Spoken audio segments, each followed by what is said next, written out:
मला ते दृश्य पाहून फार ठळकपणे झाली. सुडाच्या भावनेने शकुंतला पेटली आहे. हे जेव्हा माझ्या लक्षात आलं ना, तेव्हाच ठरवलं तुला जेलमधून सोडवायचं. पण तारा, त्या दिवशी टेकडीवर खरी गोळी मी झाडली होती शकुंतलेवर.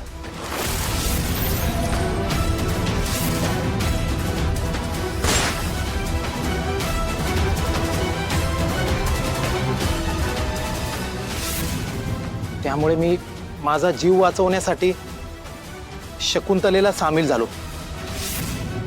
पण ती संपूर्ण सरनाईक कुटुंबाचा सत्यानाश करायला निघाली ना, हे मला कळलं तेव्हाच ठरवलं की तुला जेलमधून बाहेर काढायचं.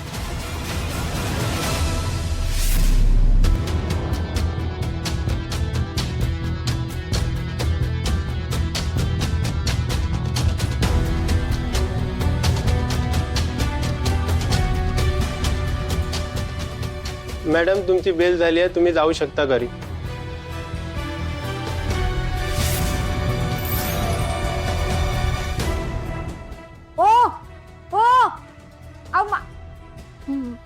माझी बेल झाली?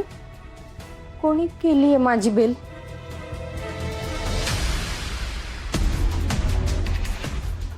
संजय मामा, तुम्ही इथं? होय तारा, मी इथे. तारा, तुझी आता परत घरी यायची वेळ झाली आहे.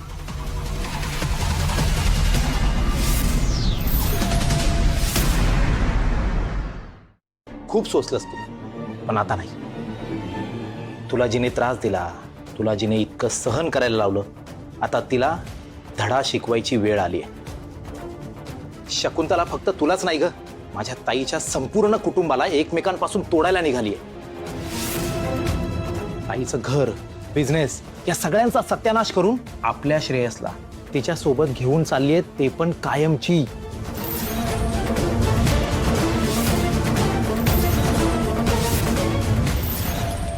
काय? होय. आणि तारा, हे सगळं तूच थांबू शकतेस.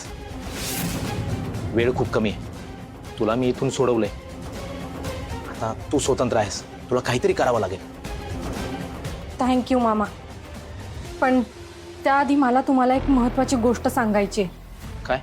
ते असं की यशोधरा मॅडम जिवंत आहेत. त्या आत्ता कुठे आहेत मला माहिती नाही, पण त्या सिटी हॉस्पिटलमध्ये ॲडमिट होत्या, कोमात होत्या. मी त्यांची व्यवस्था लावणार होते, पण तेवढ्यात हे सगळं झालं आणि मला जेलमध्ये टाकलं. त्यानंतर त्यांना कोणीतरी तिथून हलवलंय. म्हणजे कोणी हलवलंय, कुठे हलवलंय हे काय मला माहिती नाही.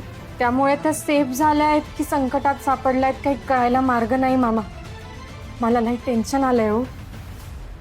तारा, टेन्शन घेऊ नको. तुझ्या मॅडम सेफ आहे.